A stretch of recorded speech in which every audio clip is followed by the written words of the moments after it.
Kira-kira siapa di babak kedua pemain yang harus diganti? Harus kita akui kalau timnas Indonesia selama kurang lebih 42 menit saya menghitung tidak bisa mengembangkan permainannya. Karena timnas Bahrain juga tampil sangat luar biasa. Mereka pressing ketat, bahkan pressing sampai ke depan kotak penaltinya Martin Pas. Dan ini yang membuat timnas Indonesia sulit untuk mengembangkan permainan satu 2 3 sentuhan seperti biasanya, terpaksa selalu main bolong lini tengah kita benar-benar kekunci lah.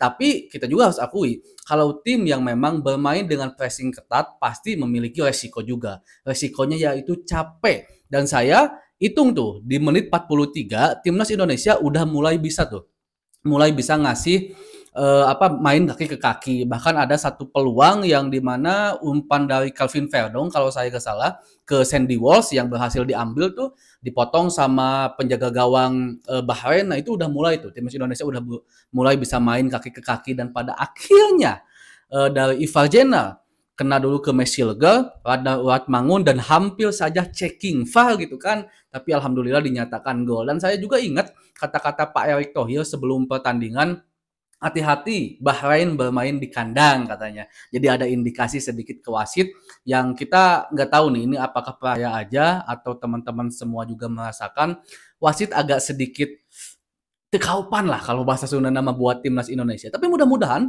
timnas Indonesia bisa mengembangkan permainan di babak kedua lah ya, bisa lebih baik dari ini karena sejatinya permainan timnas Indonesia yang sekarang itu sentuhan kaki ke kaki 1 2 3 sentuhan gitu kan, yang itu tidak terlihat sama sekali hampir di semua babak pertama gitu kan, kecuali setelah terjadinya gol dan sebelum terjadinya gol dari Radang Urat Mangun itu udah mulai tuh timnas Indonesia berkembang. Dan untuk Malik Rizaldi debutan secara overall keseluruhan mungkin cukup bagus lah ya, walaupun kalau seandainya kita terpaksa harus bandingkan dengan Witan Sulaiman yang biasa bermain di situ, perbedaannya bagi saya adalah karakter bermain.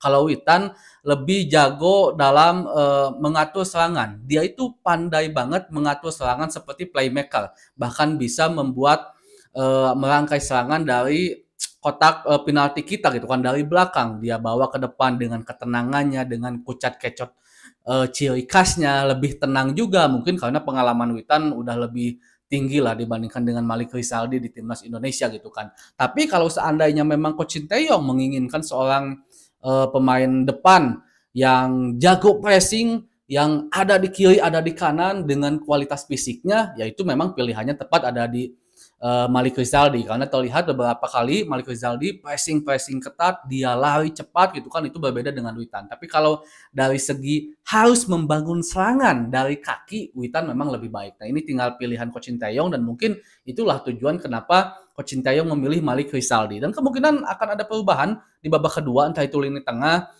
Biasanya sih Nathan dimasukkan menggantikan Tom Hey karena kita harus akui Tom Hey agak kesulitan bermain dengan permainan cepat seperti ini gitu kan dan harus ada tipe petarung di lini tengah yang biasanya ada di Nathan itu biasanya dan kemungkinan juga Malik Rizaldi bisa saja ditarik digantikan oleh Marcelino di situ, ada Witan di situ dan ada juga sang pemain baru kita Eliano. Tinggal tunggu aja akan seperti apa ini. Mudah-mudahan lah timnas Indonesia bisa membawa 3 poin. Amin.